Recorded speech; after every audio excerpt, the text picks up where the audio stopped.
미국 국채 같은 경우에 적정금리 수준이란 게 보통 우리가 이제 적정금리가 얼마지? 계산이 잘 안 되잖아요. 간단하게 좀 러프하지만 간단하게 계산할 수 있는 방법을 소개를 해드리면 그 나라의 그 코어 인플레이션이라는 게 있어요. 그러니까 근원 물가. 근원 물가라는 건 에너지와 식품 가격을 제외한 물가 상승률인데 코어 인플레이션에다가 더하기 그 국가의 잠재 성장률. 잠재 성장률은 정해져 있죠. 미국 같은 경우는 2% 정도고요. 우리나라도 2%예요.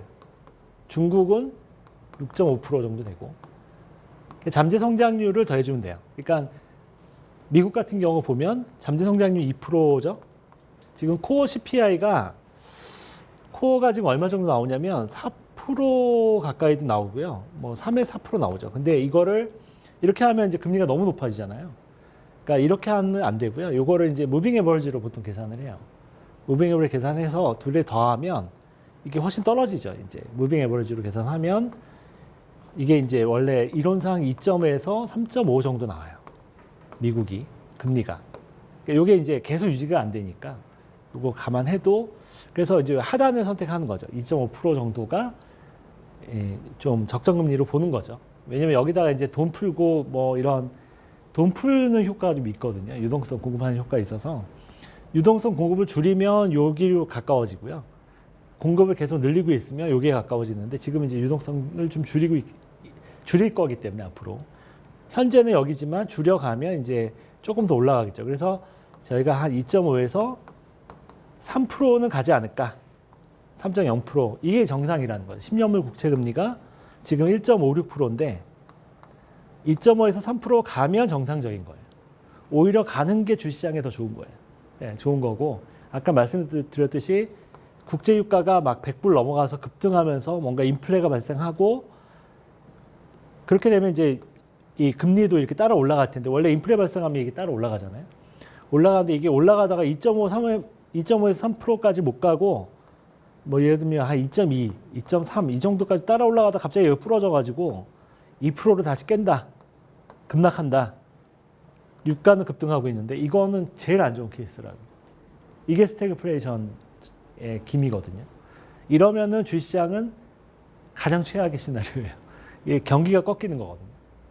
그래서 금리는 너무 높아도 안 좋고 너무 낮아도 안 좋지만 현재 금리가 2.5%까지는 사실 정상적인 금리이기 때문에 여기까지 지금 회복하고 있는 과정이다라고 보시면 됩니다. 그래서 지금 현재 1.56%지만 주식시장도 이걸 적응할 거고 2.5%까지를 향해서 가는 거다. 2.5%까지 도달하는 거는 내년 후년 정도까지 한 2년 잡거든요. 그래서 2023년까지 이 정도 보시면 돼요. 올해 연말까지 한 2% 가고 내년에 이제 이게 처음에 이제 너무 싸다가 금리가 너무 낮다가 올라갈 때 급등해서 올라갔다 그다음 이렇게 가잖아요. 보통 이렇게 가잖아요. 요 단계가 2% 라인이라고 생각하고 있고요. 올해 연말, 내년 뭐 1분기 정도 길게 잡으면 그 정도고 그 다음부터 슬슬 올라가서 한 2.5에서 3% 도달하는 거는 이제 얘네들이 이제 금리 인상 거의 마무리될 때 그때라고 보시면 됩니다. 그 직전이나 그래서 한 2.5에서 3%. 근데 이번에는 좀 더 갈 수도 있어요. 사실은 유가에 따라서 더 갈 수도 있는데 아직까지 그렇게 생각을 하고 있습니다. 그 다음에 이제 달러 인덱스는 지금 이제 94 정도로 지금 와 있잖아요. 근데 이게 금리가 미국 금리가 이렇게 올라가면 달러도 강해져요. 강해지기 때문에 미국 금리가 이렇게 급등할 때 달러도 급등하거든요. 2014년 같은 경우도 미국 금리가 급등하면서 같이 급등했는데 앞으로 이제 테이퍼링하고 기준금리 인상을 하면 달러가 약해지기는 좀 어려워요. 94에서 얼마까지 가느냐가 문제지. 보통 이제 94에서 100 정도를 기준으로 보거든요. 100을 넘어가면 이제 초강세라고 보시면 되는데 막 120도 가죠. 120도 가고 막 이러는데 글쎄요. 이게 달러가 이제 강한 쪽으로 갈 거라는 건 이제 예상이 되는데 이게 이제 100을 갈 거냐, 120을 갈 거냐 이거는 사실 예상이 잘 안 돼요. 만약에 미국이 연준이 유가가 만약에 이게 인플레가 발생해서 버블이 발생해서 급등했을 때 굉장히 강하게 긴축을 한다고 하면 이게 이제 달러가 많이 올라갈 거고요. 예, 어쨌든 좀 올라가는 쪽으로 보는 게 맞지 않나. 이게 올라가면 이제 신흥국 증시나 골드 가격에는 좀 부정적이죠. 예. 여기로 보면 될 것 같습니다. 베트남은 이제 제가 여기 처음 강의 한 5년 전에 할 때, 7년 됐는데, 이제 5년 전부터 베트남 계속 얘기를 했는데, 베트남은 제가 그때 처음에 베트남 되게 좋다고 얘기를 하면서 장기 투자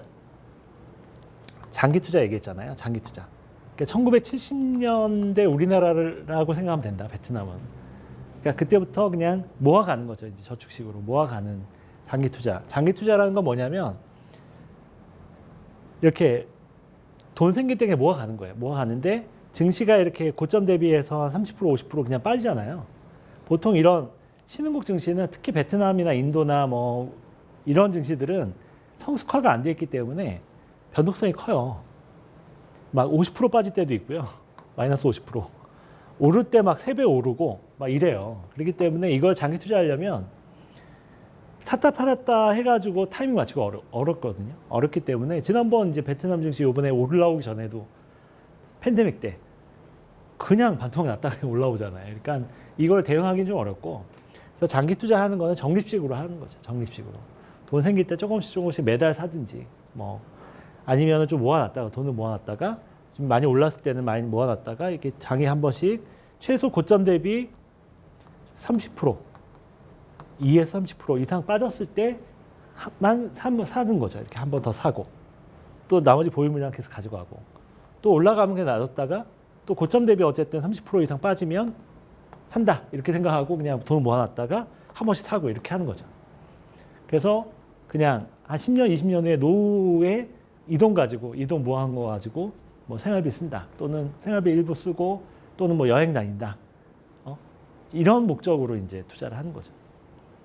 그리고 지금 큰 변화가 생겼잖아요. 중국이 이제 글로벌 공급망에서 탈락하고 있잖아요. 미국이 이제 배제시키고 있으니까 이 수혜를 뭐 어디가 제일 많이 본다 그랬죠? 탈중국 하면 어디로 간다 그랬어요? 인도와 베트남밖에 없다 그랬잖아요. 그때 이제 제가 스페셜 리포트 쓰고 할 때 얼마 전에도 인도와 베트남이 이 가장 큰 혜택을 보는 국가다 이렇게 말씀드렸는데 공교롭게도 요즘에 인도 증시가 계속 날아가고 있죠. 다른 이머징 증시하고 전혀 달라요. 계속 우상향에 날아가고 있고 베트남 계속 날아가고 있죠. 두 개가 증시 제일 강해요. 지금 보면. 이게 탈중국이기 때문에 이거는 그러면 언제 이 랠리가 끝날 거냐. 진짜 랠리가 끝나는 건 탈중국이 끝나야죠. 근데 탈중국 이제 시작했어요. 그래서 이 혜택은 제가 봤을 때는 앞으로 몇 년은 더 가요. 물론 이제 신흥국 증시가 빠지거나 글로벌 증시가 이제 하락장으로 가면 이쪽 증시도 빠지겠죠. 베트남도 변동성이 크기 때문에 뭐 또 빠질 거예요. 또 한 고점 대비 30% 이렇게 빠지면 그때 더 사면 되고. 근데 이제 사고 팔고를 하고 싶으면 만약에 이제 이게 단기로 들어가서 샀다. 그래서 지금 먹고 있다 이러면은 그냥 그 신흥국 지표 있잖아요. 그런 거 이제 부러질 때 좀 차익 실현해도 괜찮은데 그 타이밍은 제가 맞출 수가 없어요. 잘 모르겠어요. 특히 이제 베트남 같은 경우는 개방이 안 돼 있는 증시라서 이게 참 예측이 잘 안 되거든요. 근데 뭐 베트남 증시나 인도 증시는 그냥 탈중국의 거대한 물결이 시작됐기 때문에 그냥 장기로 모아가는 것도 괜찮지 않을까 보고 있습니다. 10월 달은 뭐 지난달 추석도 있었고 뭐 여러 가지 일도 많았는데 뭐 국제 금융시장도 굉장히 일이 많았어요. 지난달에 뭐 난리였죠. 일단은 중국에서 이제 헝다 사태가 터졌었고요. 중국은 요즘에 저희 보면 굉장히 좀 뭐라 그럴까 나오는 것마다 악재인 것 같아요. 공동부유 그때 난리를 치고 그 다음에 헝다그룹 사태가 지난달 터진 거는 이제 부동산 시장이죠. 부동산 시장 버블이 너무 심해서 거기서 이제 뭔가 문제가 생긴 것 같은데 전반적으로 중국은 경제도 지금 굉장히 어려워지고 있고 그다음에 경제 성장도 좀 예상보다 많이 떨어지고 있거든요. 예상치가 떨어지고 있는데 그 가장 큰 이유는 중국 정부 자체가 지금 공동부유라는 게 저번에도 설명드렸지만 굉장히 그 자본주의 쪽에서 보면 또는 투자자 쪽에서 보면 가장 피하고 싶은 정부의 정책인 거죠. 그런 것들이 사실은 자본주의의 근간을 흔드는 그런 부분이기 때문에 사실 투자자 입장에서는 과연 이제 중국 기업에 투자를 해야 되느냐. 왜냐하면 대기업들 같은 경우는 타격이 워낙 크거든요. 그러니까 정부가 대기업이나 또는 자본가, 소위 자본가라고 하죠. 공산주의에서는 자본가들의 부를 뺏어서 이제 인민들한테 나눠주는, 같이 잘 살자라는 게 이제 말은 좋은데 실제로 얘기하면 이제 공산주의 혁명에 가까운 거죠. 예전에 보면 공산주의 혁명 일어날 때 보면 자본가들이 진짜 안 죽으려고 도망다니고 그랬잖아요. 그래가지고 막 그 지주라 그러죠. 지주를 막 가서 막 죽이고 뺏고 막 이런 어떤 부분들을 정부가 한다고 보시면 돼요. 그러니까 예전에 마오쩌둥 시대로 돌아가는 거라서 요즘에 이제 그런 분석이 가장 많이 나오고 있더라고요. 그래서 중국에 대해서는 뭐 여전히 저는 좀 공동부에 나오면서부터 이 중국 투자는 이제 접어야 되는구나 이런 생각을 하고 있고요. 그 다음에 중국의 투자를 만약에 한다 그래도 약간 중국 정부가 지원하고 있는 산업 쪽에 중소기업들 있잖아요. 중소강소기업들 그런 거 찾을 수 있는 능력이 있으면 그런 강소기업들을 좀 분석해서 투자할 만한데 그거는 일반인 투자자들이 할 수 있는 부분은 아니고 그거는 이제 프로 투자자들이 이제 뭐 골라서 하는 건데 뭐 그런 부분에서 이제 아직은 기회가 좀 있을 수 있는데 나머지 뭐 대기업들 있잖아요. 우리가 잘 아는 뭐 중국의 대기업들은 대부분 조심하는 게 좋긴 해요. 왜냐하면 대기업이라는 건 돈이 이제 많이 벌었고 이제 지위가 높은 기업들이잖아요. 그런 기업들은 이런 어떤 변화에서 이제 타겟이 되기 때문에 뭐 투자자 입장에서나 뭐 그 회사의 CEO들도 몸을 사리고 있는 상황이라서 그런 부분들은 내년 가을까지는 최소한 좀 조심해야 될 것 같고 이번 달은 이제 헝다그룹 사태를 좀 다뤄봤는데 헝다그룹이 지금 요즘 난리예요. 계속 난리인데 어저께인가 그저께도 이제 헝다그룹이 거래 정지 당했다 그래가지고 이제 중국 시장이 뭐 홍콩 시장이 많이 빠지고 있죠. 사실 이렇게 중국 중화권 증시도 보면 상해 지수는 많이 안 빠져요. 상해 지수는 왜 많이 안 빠지냐면 외국인들이 중국에 투자할 때 보면 상해 지수 본토 증시에 투자를 못 하게 돼 있거든요. 그래서 대부분 홍콩을 통해서 교차 상장이 돼 있는 기업에 투자를 하는 거예요. 그러니까 사실은 중국의 어떤 상황이 발생하면 증시에 영향을 받는 게 대부분 이제 홍콩 증시예요. 홍콩 H, 뭐 항생 지수, 뭐 이런 것들이고요. 그 다음에 미국에 상장되어 있는 중국 기업들, 그런 기업들, K웹 같은 ETF가 있거든요. K웹 같은 ETF가 그런 상장 기업들을 모아놓은 ETF인데 이제 그런 쪽이 이제 타격을 많이 받죠. 그러니까 상해 지수만 보시면 안 되고요. 사실 중국의 증시를 보려면 홍콩이나 항생이나 이런 K웹 같은 그 ETF를 보시는 게 맞고요. 근데 이제 헝다그룹 사태가 지금 제2의 부동산 개발 회사인데, 그러니까 우리나라 사람들이 이제 트라우마가 있잖아요. 예전에 IMF 때 보면 한보그룹 뭐 사태, 대우 사태 이런 거 터지면서 이제 금융위기, 외환위기 왔었잖아요. 그러니까 약간 우리나라 사람들은 이제 헝다그룹 사태 딱 터지고 약간 불안감을 느낀 것 같아요. 왜냐하면 또 특히 헝다그룹 같은 경우는 이제 부동산 개발 회사다 보니까 이게 중국의 부동산 시장이 이게 불안한 거 아니야? 또 이게 2위 그룹이 넘어질 정도면 뭐 3위, 4위, 5위 해가지고 15위 그룹까지 되게 위험하다고 하는데 지금 이런 회사들이 넘어진다는 건 일종의 이제 2008년 트라우마로 또 떠오르게 하는 거죠. 미국의 서프라임 사태처럼.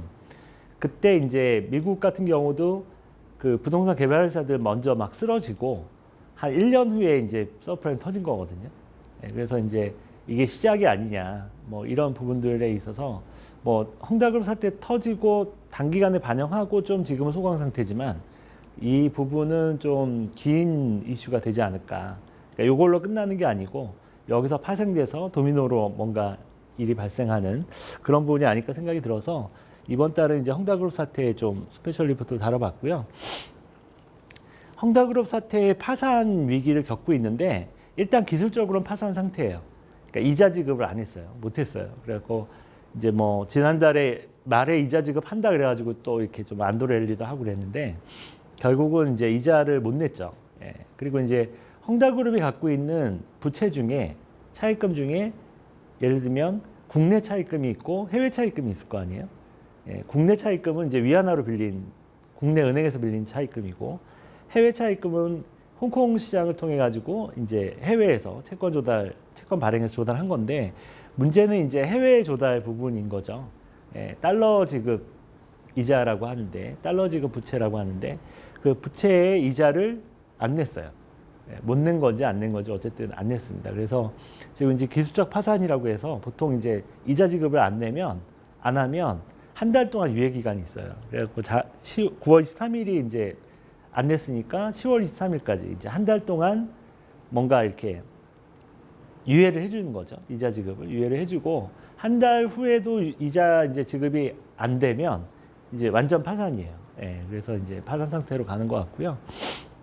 헝다그룹 같은 경우에 파산의 위기를 겪는 원인이 뭐냐 이 부분을 좀 제가 보고서 보면은 이제 자세히 나와 있는데 일단은 제일 큰 거는 중국이 양극화 해소라는 부분, 공동부유죠. 공동부유의 정책을 위해서 중국 정부가 강력한 대출 규제를 했어요. 이게 원래는 작년서부터 이제 대출 규제를 했죠. 중국도 우리나라 마찬가지로 부동산 버블이 워낙 심해서 부동산 버블이 사실은 양극화의 가장 주범이잖아요. 우리나라도 그렇지만 그러다 보니까 중국 정부가 이제 부동산을 버블을 붙잡기 위해서, 그러니까 가격을 안정시키기 위해서 가장 먼저 하는 게 이제 규제잖아요. 규제 중에서도 유동성 규제를 좀 심하게 하고 있는 상황이에요. 그러다 보니까 이런 어떤 무분별하게 이렇게 부동산 버블이 일어날 때는 원래 부동산 개발회사들이나 건설회사들이 차입을 많이 해서 무분별하게 이제 개발 사업을 많이 하거든요. 지방은행, 특히 중국 같은 경우는 지방은행들하고 약간 결탁을 해서 부패가 좀 심하죠. 결탁을 해가지고 하는데 헝다그룹 같은 경우가 이제 대표적인 기업이에요. 1위 기업은 조금 나은데 2위인 헝다가 좀 심하게 재무제표도 훼손이 돼 있고 그래서 그런 부분들이 이제 대출 규제가 되다 보니까 부동산 거래라든가 개발이라든가 이런 것들이 많이 이제 규제가 될 거 아니에요. 그러다 보니까 점점 캐시플로우 나빠지면서 전반적으로 이제 헝다그룹이 위기에 몰린 게 아닐까 이렇게 보고 있고요.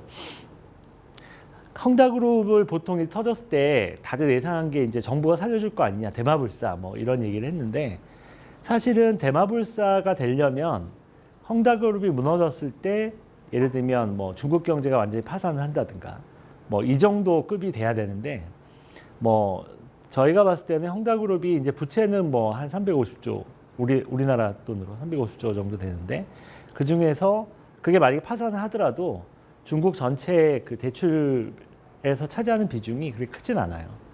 크진 않기 때문에 0.3%인가밖에 안 되거든요. 그러니까 이게 이제 우리 기준으로 보니까 이제 350조가 되게 커 보이지만 중국 기준으로 보면 중국은 자체가 크잖아요. 뭐든지 대출 규모도 크고 하기 때문에 중국 기준으로 보면 뭐 그렇게 큰 규모는 아니다. 그러니까 우리나라 한보 사태처럼 그렇게 큰 규모는 아니라고 생각이 들고 정부 지원도 없을 거예요. 아마. 왜냐하면 만약에 정부가 공동부유를 내세우고 양극화 해소를 내세우면서 부동산을 죄고 있는데 만약에 헝다그룹이 이렇게 됐다고 해서 헝다그룹을 지원해 살려줬다.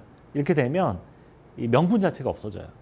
그렇기 때문에 이거는 좀 정부가 감안을 하고 한 거기 때문에 이런 헝다그룹 사태 같은 경우는 정부 지원은 제가 봤을 때는 없을 것 같고 정부가 뭐 마지막에 딱 나타나서 구해준다든가 이런 일은 없고 결국은 이제 파산을 시키는 거죠. 단지 이제 우리가 궁금해하는 거는 질서 있는 파산이냐, 무질서한 파산이냐 이런 거거든요. 보통 금융시장에서 질서 있는 파산과 무질서한 파산의 차이는 뭐냐면 질서 있는 파산은 이제 예를 들면 파산 상태에 들어가잖아요. 부도가 나면 정부가 구조조정을 하기 위해서 이제 우리나라 같은 경우는 이제 법정 관리에 들어가잖아요. 법정 관리 들어가고 법정 관리 대리인이 가서 자산을 다 이제 팔아요. 그 회사 갖고 있는 자산들이 있을 거 아니에요. 채무 동결해 놓고 자산을 다 팔아서 채무를 갚아요. 갚아 나가고 나머지 이제 남는 빚은 그냥 헤어컷 하는 거죠. 헤어컷이라는 건 이제 채무를 탕감해 주거나 아니면 그냥 못 갚는다고 선언하는 거죠. 그러니까 그러니까 돈을 빌려준 입장에서도 내가 100을 빌려줬는데 파산되면 못 받는 거잖아요. 그런데 뭐 자산 정리해서 한 70 갚아줄 테니까 30은 그냥 깎아줘, 감면해줘 이렇게 하면 할 수밖에 없거든요. 그런 식으로 이제 질서 있는 파산을 하면 좀 뭐라 그럴까 충격을 최소화할 수 있는 거죠. 지금은 이제 파산은 되는 거고 이제 질서 있는 파산으로 가고 있어요. 현재까지는 가고 있는데 무질서한 파산은 뭐냐면 예전에 그 한보 사태가 약간 질서 있는 파산으로 가다가 이게 무질서한 파산으로 가버렸거든요. 그게 왜냐면 도미노 현상이 벌어져요. 그러니까 예를 들면 헝다그룹이 이렇게 되면 이 관련된 산업들, 그러니까 부동산 개발 회사들, 좀 멀쩡한 회사들도 있을 거 아니에요. 헝다그룹처럼 이렇게 재무적으로 안 좋은 회사들 말고 좀 건실한 회사들도 있는데 그런 회사 쪽에서 나간 대출이 막 서로 회수가 돼요. 그러니까 은행들이 불안하니까 채권을 회수하거나 또는 만기가 돌아오는 채권을 만기 연장을 안 해줘요. 그러니까 해외에서 그러니까 내가 이제 외국인이고 이제 이런 헝다그룹이나 중국의 부동산 개발 회사한테 채권을 샀다, 갖고 있다, 보유하고 있다 이러면은 만기 딱 돌아오잖아요. 보통 단기로 많이 발행하거든요. 장기 발행을 못 해요. 못 하기 때문에 대부분 1년짜리, 뭐 3년짜리 이런데 만기가 딱 돌아오면 그 책임자 입장에서 이거를 연장해 주겠어요? 안 해주죠. 일단은 받아내죠. 예, 그러다 보니까 만기 연장이 안 되면서 이 자금이 이제 압박이 되게 심해지죠. 그래서 멀쩡한 회사들도 부도가 나는 경우가 많아요. 흑자 부도가 많이 나기 때문에 이런 부분들이 이제 걱정이 되는 거죠. 그래서 헝다그룹 자체는 질서 있는 파산을 할 것 같은데 나머지 헝다그룹 사태 때문에 발생하는 이제 부동산 개발 회사들 또 부동산 뭐 건설 회사들, 시공사들 하여튼 부동산에 관련된 회사들이 나머지 회사들로 이게 악영향이 파급되는 그래서 아무도 투자를 안 하고 이렇게 투자한 그 자금도 만기 연장 안 해주고 막 이러면서 이제 파산이 도미노화 되는 거죠. 이제 그런 부분이 무질서하게 일어나면 사실은 굉장히 심각해져요. 그 가능성이 높다고 생각하고 있고요. 현재 중국 정부는 파산 이후에 금융 시스템에 미칠 영향에 대해서 대비를 하고 있고 유동성을 공급하기 시작했다. 요거 뭐냐면 중국 정부가 이제 이거를 지원을 안 하잖아요. 안 하다 보니까 이걸 파산했을 때 발생할 수 있는 여러 가지 이제 영향이 있을 거 아니에요. 아까 그처럼 이제 무질서한 파산은 어쩔 수 없지만 금융 시스템이 예를 들면 헝다그룹 파산 때문에 은행이 하나 넘어간다든가 은행이 부도한다든가 이러면 안 되기 때문에 그런 부분들은 뭐 충분히 지금 이거는 뭐 파악이 어렵진 않아요. 그러니까 예전에 2008년 미국 서프라임 같은 경우에 왜 그렇게 확산이 됐었냐면 예상치 않게 확산이 됐었냐면 그 모기지론이라고 하는 그런 대출 자체의 상품이 은행들이 모기지를 줬잖아요. 모기지론 채권을 갖고 있으면 그 채권을 모아가지고 파생화한 거예요. 유동화한다 그러죠. 모기지 채권들을 모아서 파생 상품을 만들어서 팔아먹었거든요. 그러니까 그런 식으로 파생으로 팔아먹다 보니까 이게 사실은 정부가 파악이 안 되는 거예요. 원래 파생 상품 같은 경우는 정확한 통계가 안 나오기 때문에 파악이 안 되거든요. 그래서 처음에 미국 같은 경우도 2008년에 이런 어떤 사태가 터졌을 때 파악이 안 됐었어요. 규모가. 그러다가 이제 이게 도미노로 막 빠바방 터지니까 나중에 이거 규모를 알고 나서 뒤집어진 거죠.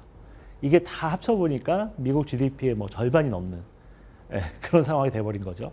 그리고 그 파생 상품이 해외로도 많이 팔려가지고 글로벌 금융시장에 충격을 줬던 거예요. 그렇지만 중국 같은 경우는 일단 금융시장 개방 자체가 지금 5% 정도밖에 안 돼 있어요. 그러니까 이제 개방을 시작하는 국가이기 때문에 뭐 해외 자금들이 들어와서 중국의 이런 어떤 헝다그룹 채권이나 이런 것들을 뭐 왕창 들고 있다든가 또는 이런 채권들이 팔린 상태에서 그게 뭐 파생화돼 가지고 유동화돼서 뭐 꼭 이렇게 새끼를 쳐서 이렇게 상품이 만들어져 있다든가 그런 부분들은 없다고 보는 거죠. 그렇기 때문에 파악이 어렵진 않아요. 딱 그 헝다그룹 재무제표를 보면 딱 그 규모니까. 그래서 이제 이 부분은 대비가 쉽고요. 그래서 중국 정부에서 이제 대비를 하고 거기에 따라서 이제 부실이 생길 수밖에 없잖아요, 은행에. 그런 부분들은 금융기관의 유동성을 공급을 하면 어느 정도 막아질 수 있기 때문에 그 부분이 이제 시작을 했다는 건 이제 파산을 생각하고 있는 거예요.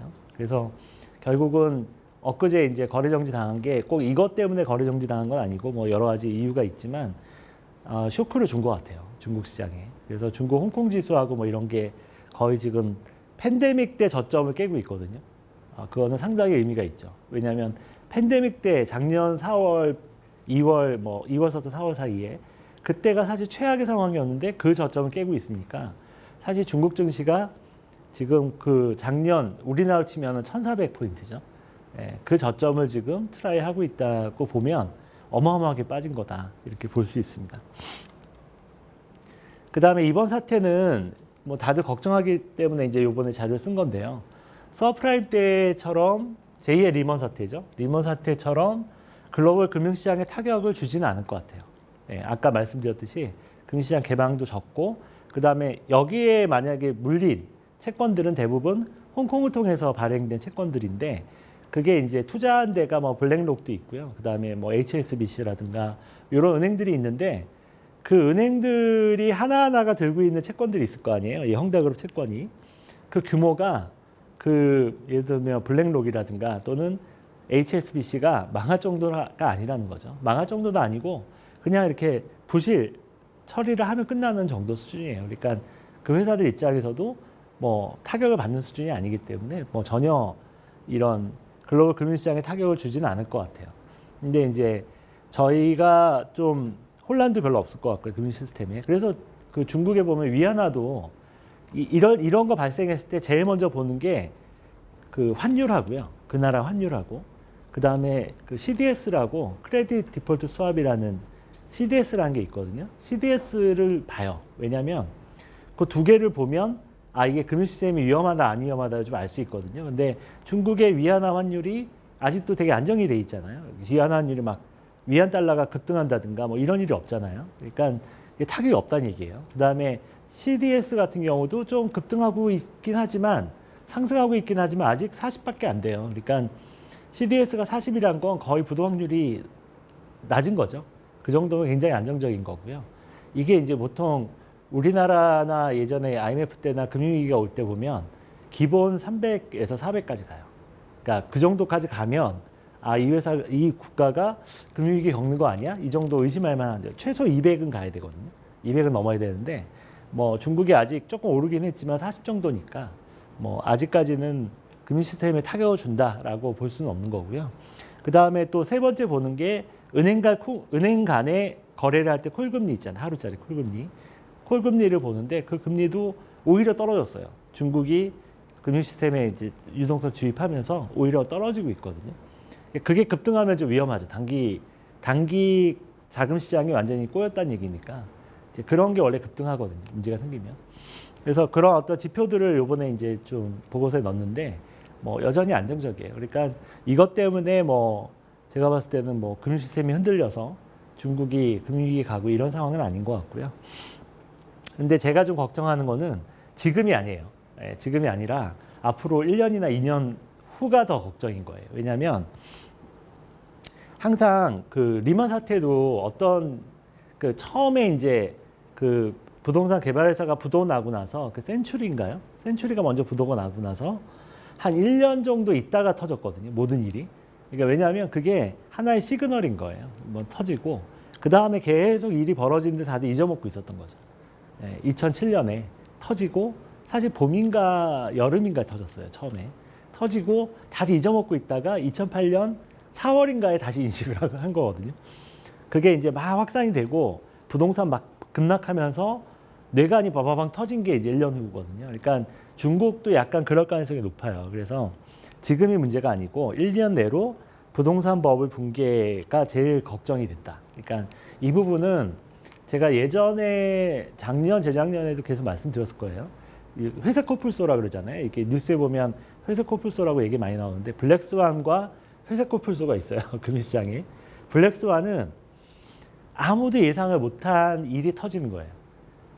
그러니까 아무도 예상을 못했고 주가에 전혀 반영도 안 됐고 뭐 악재라고 터질 게 없었는데 갑자기 블랙스완이 터진 거죠. 그러니까 그 작년 4월에 팬데믹 사태 같은 게 블랙스완이에요. 아무도 예상 못했잖아요. 우한에서 바이러스 나왔을 때 저게 이렇게까지 전 세계로 퍼져서 그 락다운까지 갈 거라고 누가 생각했겠어요. 그러니까 이렇게 블랙스완이고 회색 코뿔소는 뭐냐면 코뿔소 원래 회색이잖아요. 네, 당연한 거잖아요. 그러니까 회색 코뿔소는 뭐냐면 다 인지를 하고 있어요. 아 이거 위험한데 이거 잘못되면 큰일 나겠는데 라고 다 인지는 하고 있지만 딱히 해결 방법이 없는. 그래서 그게 점점 골마가고 있는 문제를 회색 코뿔소라고 해요. 근데 그게 회색 코뿔소가 갑자기 이제 어느 정도 여건이 돼서 몸집이 다 커지고 나서 얘가 이제 난동을 부리기 시작하면 이제 망가지는 거죠. 똑같이 블랙스완이나 회색 코뿔소나 둘 다 금융시스템 망가뜨리고 장 망가뜨리는 건 마찬가지인데 블랙스완은 아무도 예상 못한 거. 회색 코뿔소는 다들 예상했지만 간과하고 있다가 이게 이제 문제가 되는 거. 이런 약간 두 가지가 있는데 이 부동산 문제는 회색 코뿔소에 가까운 문제예요. 예, 우리나라 가계부채 문제도 마찬가지고 다들 인식을 하죠. 위험하다고 인식을 하고 있지만 마땅히 이거를 해결해야 되겠다고 나서면은 이제 해결이 안 되는 거죠. 왜냐하면 가계부채 만약에 여기서 줄인다고 강제로 줄여봐요. 금융위기 터지죠. 중국도 마찬가지인 거예요. 부동산 버블이 엄청나게 생겨 있는데 이 부분을 잡겠다고 만약에 심하게 이제 이걸 조정을 하든가 이렇게 하면 그냥 금융위기로 가는 거죠. 그러니까 이거는 뭐 일단 그래서 부동산 버블하고 가계부채 위기가 굉장히 그래서 이 대처가 하기 힘든 부분인데 이제 이런 부분들이 지금 이런 헝다그룹 사태가 터짐으로써 아까 뭐라 그랬죠? 나중에 어떤 현상이 벌어지냐면 부동산에 관련된 대출, 부동산 개발회사 대출, 더 나아가서 부동산 사겠다고 온 사람들의 모기지 대출까지 이게 타격을 받게 돼요. 은행들은 일단 비가 올 것 같으면 우산을 뺏어요. 네, 비가 올 것 같으면 우산을 뺏어요. 네, 그게 이제 은행들의 리스크 관리죠. 이제 그 은행들의 입장에서 리스크 관리인데 그렇잖아요. 우리 여러분들이 투자할 때도 좀 장 분위기 안 좋고 시장이 막 분위기 심상치 않고 이러면은 돈 빼잖아요. 그게 거기에 뭐 윤리 이런 게 없잖아요. 이게 그런 것처럼 이게 좀 심상치 않잖아요. 그러니까 이렇게 되면 이제 돈을 빼게 되는 서로 이렇게 돈을 빼다 보면 문제가 점점 커지는 거죠. 그래서 아까 말씀드렸듯이 멀쩡 회사들이 부도나거나 뭐 이렇게 되거나 아니면 이게 이제 이런 회사들이 그러면은 이제 재고 자산이 주택이잖아요. 주택을 처분해야 될 거 아니에요. 주택을 막 처분하다 보면 땡처리로 처분하게 되고 또 할인해서 처분하게 되고 예전에 우리나라 2015년처럼 미분양된 주택을 막 30%에 할인해서 처분하잖아요. 그러니까 이런 식으로 나오게 되면 부동산 가격이 갑자기 타격을 받는 거죠. 왜냐하면 수요는 매물이 없어야 심리가 유지가 되는데 여기저기서 막 급매물이 나오면 심리 금방 죽어버리거든요. 그래서 지금 중국 정부에서는 이제 그 사태를 방어하기 위해서 공시 가격의 몇 프로 이하로는 못 팔게 해놨더라고요. 강제로. 역시 중국은 이럴 땐 좋은 것 같아요. 이런 거 처리할 때는. 그렇게 하고 있지만 그게 이제 시장을 막을 수는 없어요. 제가 늘 말씀드리지만 어떤 정부든 그게 공산주의든 민주주의든 뭐 자본주의든 어떤 정부든 시장을 이기는 정부는 없어요. 그러니까 주식시장이 버블이 생겨서 폭락할 때 예전에 2015년에 폭락할 때 중국 정부가 나서가지고 막 뭐 증시 안정기금도 만들고 뭐 기관들 못 팔게 막 매도 금지도 걸어놓고 온갖 방법을 다 써도 결국 폭락을 했잖아요. 폭락 막을 수 없거든요. 부동산도 지금 이제 중국 정부가 일정 가격 이하로 못 팔게 이렇게 한다는 건 겁나는 거예요. 부동산 가격이 폭락할까 봐. 겁나서 이제 장치를 해놓는 건데 오히려 좀 약간 시장에 투자를 오래 한 사람들은 정부가 이런 정책을 쓰는 거 더 불안해해요. 얼마나 심각했으면 저런 정책을 쓰겠냐는 거죠. 그러니까 시장을 막으려고 하는 거예요. 폭락을 막으려고 하는 건데 저도 이제 사실 중국 정부가 이번에 얼마 이하로 못 팔아 이렇게 매도를 금지시키는 거 보고 아 이게 심상치 않다라는 생각이 들어요. 그러니까 정부 입장에서 왜 그렇게 했을까요? 폭락 가능성이 높기 때문에 그렇게 한 거거든요. 한 건데 오히려 이렇게 반대로 보면 투자자 중에서 좀 경험 많은 투자자들은 이런 정책이 나올 때 이게 시장을 못 이긴다고 생각하니까 아 이거 결국은 무너지겠구나. 뚝이 무너지기 시작했는데 아무리 거기에 지지대를 막아도 그게 잠시 막는 거지 결국 뚝이 무너지는 건 막을 수가 없거든요. 이제 그런 것처럼 중국 정부도 이제 이런 부분들의 정책을 쓰기 시작했다는 건 이제 버블 붕괴 가능성이 굉장히 높아지고 있죠. 그래서 최근에 외국계 증권사에서 이제 헝다 터지고 나서 헝다 때문에 뭐 금융위기가 온다 이런 얘기는 안 하고 있지만 당연히 아니니까 안 하고 있지만 요즘 어떤 얘기가 나오냐면 어떤 보고서가 나오냐면 중국의 부동산 버블이 붕괴될 거다. 그거에 따라서 중국의 금융위기가 올 거다. 금융위기하고 외환위기 다른 점은 아시죠? 외환위기는 외환불고가 앵꼬가 나서 해외에서 빌린 채권을 상환 못할 때가 외환위기고요. 금융위기는 국내 금융기관들이 부실이 갑자기 많이 쌓여가지고 은행이 망하는 거를 금융위기라고 해요. 그래서 금융위기 가능성이 높다고 이제 골드만삭스나 최근에 좀 얘기를 하고 있는데 그런 부분들이 우려가 되는 거죠. 근데 이게 당장은 아니에요. 당장은 아니에요. 지금 중국의 부동산 시장 가격들을 보면 뭐 베이징이나 선전이나 이런 일선 도시라 그러거든요. 일선 대도시의 가격은 작년 대비해서 아직도 플러스 4%예요. 그러니까 아직도 올라 있단 말이죠. 올라 있는데 이게 이제 상승폭이 둔화되는 것뿐이지 아직은 뭐 마이너스 떨어지거나 이러진 않고 있어요. 않고 있는데 약간 그 2선 도시서부터 3선 도시 이쪽으로 가면 약간 우리나라로 치면 지방 도시들이죠. 이쪽으로 가면 지금 미분양이 장난이 아니라고 그러더라고요. 미분양이 뭐 거의 뭐 분양해도 거의 다 미분양이고 일단 거래가 없고요. 거래가 없고 가격도 뭐 굉장히 많이 빠지는 데도 많고 뭐 약간 시작이 된 것 같아요. 원래 4선 도시서부터 폭락이 시작되거든요. 폭락하면 4선, 3선, 2선, 1선 도시까지 베이징까지 이제 가격이 마이너스 돌아서면 이제 본격적인 하락세인데 지금 약간 이제 아직은 아니지만 일선 도시 같은 경우 아직은 아니지만 이 헝다그룹 사태가 터짐으로써 한 3개월에서 6개월 정도 안에 베이징이 주택 가격이 만약에 마이너스 돌아섰다 이런 소식이 나오면 아 이게 시작이 가능성이 되게 높아요. 예. 그래서 이번에는 좀 피하기가 좀 어렵다고 생각이 들고요. 여기 이제 그래프는 뭐 헝다그룹 만기 채권인데 외화 채권인데 뭐 줄줄이에요. 내년 후년 2분기까지 그냥 이거 다 몰려 있잖아요. 이거는 거의 이제 이자 상환이 문제가 아니라 원금도 이제 만기가 돌아오는 거잖아요. 이거 롤오버를 안 해준다는 거죠. 그러니까 만기 연장이라고 하는데 롤오버를 안 해주면 보통 차환 발행을 해요. 그러니까 다른 채권을 발행해서 이걸 갚는 거죠. 이 채권을 갚는 건데 차환 발행도 안 되죠. 그러니까 헝다그룹이 봤을 때는 이건 갚으려고 하면은 더 큰일이니까 사실은 그냥 파산을 하는 거죠. 이자 안 내고 파산하는 거고요. 그다음에 보실까요?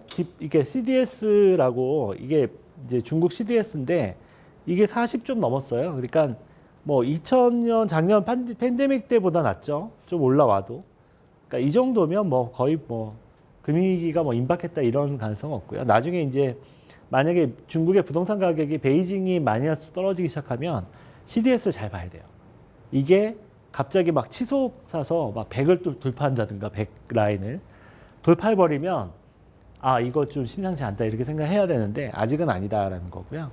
중국의 단기금리, 콜금리죠. 1년 그러니까 하루짜리 콜금리인데 15금리라고 하는데 이 15금리도 2.8 라인을 안 넘잖아요. 여기서 왔다 갔다 하고 있는.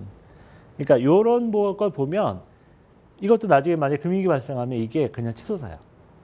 그러니까 요때 한번 여기 뚫고 올라가면서 이제 한번 되게 충격이 있었죠. 이게 뚫고 올라가서 뭐 그냥 날아가는 거죠. 이렇게 되면 이제 금융위기 발생하는 거고요. 아직은 좀 아닌 것 같고.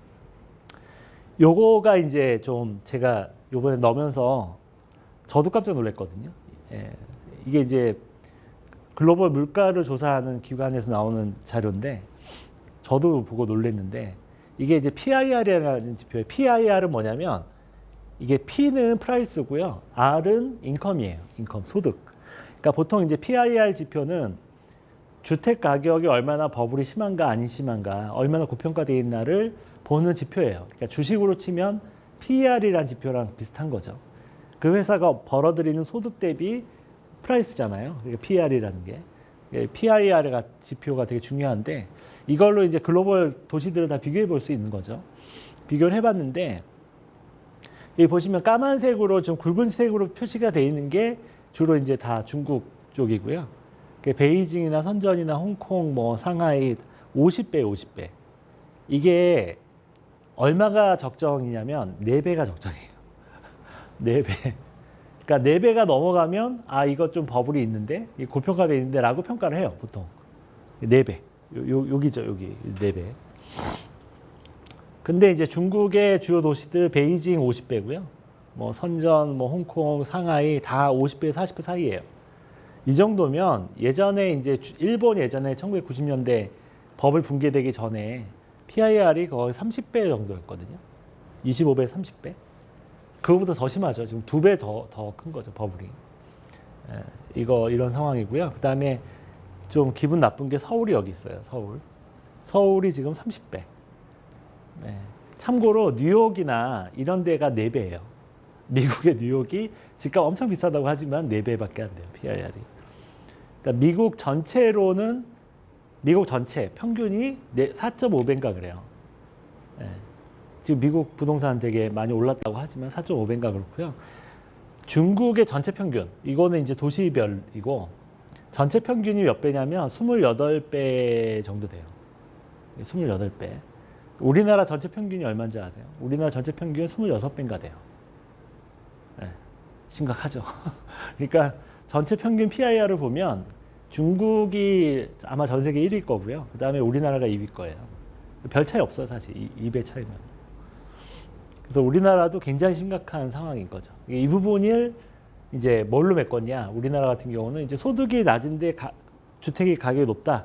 이거 뭘로 메꿨을 거 아니에요? 예, 이거 메꾼 게 이제 가계부채인 거죠. 우리나라 가계부채 메꾸고 그 다음에 또 뭐가 메꿨죠? 가계부채랑 전세. 전세 끼고 사잖아요. 우리나라는. 그러니까 외국에선 전세 제도가 없기 때문에 그런 갭 투자라는 개념이 없어요. 근데 우리나라는 전세 제도 때문에 진짜 이렇게 이자를 안 내는 부채를 끌어가지고 주택을 사는 거예요. 갭 투자라는 게 사실은 굉장히 좀 그 전세 자금 자체가 투자자 입장에서 보면 하나의 대출이 된 거죠. 대출. 근데 이자가 없는 대출이잖아요. 그러니까 얼마나 좋은 대출이에요, 사실은. 이자가 없는 대출이죠. 예. 만기도 없고. 만기는 2년이지만 다음에 또 세입자가 들어오면 전세 가격이 빠지지 않는 이상, 역전세가 나지 않는 이상 계속 만기 연장이 되는 이자가 없는 대출이잖아요. 그러니까 이런 부분들이 이제 이렇게 버블을 키운 거죠. 그래서 우리나라는 이제 전세 가격이 빠지면 이제 문제가 생긴다고 하는 거예요. 근데 뭐 지금은 법제도 자체가 전세 빠져도 역전세 나면 그냥 기법하고 마니까 결국은 전세 세입자가 다 피해를 보는 거죠. 그래서 이렇게 지금 버블이 심하기 때문에 지금 글로벌 기관들도 다시 본 거죠. 야, 베이징이 예전에 저번에 버블 있다 그럴 때 25배, 30배였던 것 같은데 언제 이렇게 올랐지? 50배가 오른 거고 서울 보고 다들 놀래더라고요. 서울이 30배야? 뭐 이렇게 돼버린 거죠. 예, 심각한 거죠. 그래서 이제 그래서 이제 서울, 한국의 부동산 버블 가계부채 문제도 또 이제 중국 때문에 또 다시 도민을 오르고 있어요. 그래서 한국도 되게 위험하다. 뭐 이런 얘기를 하고 있습니다.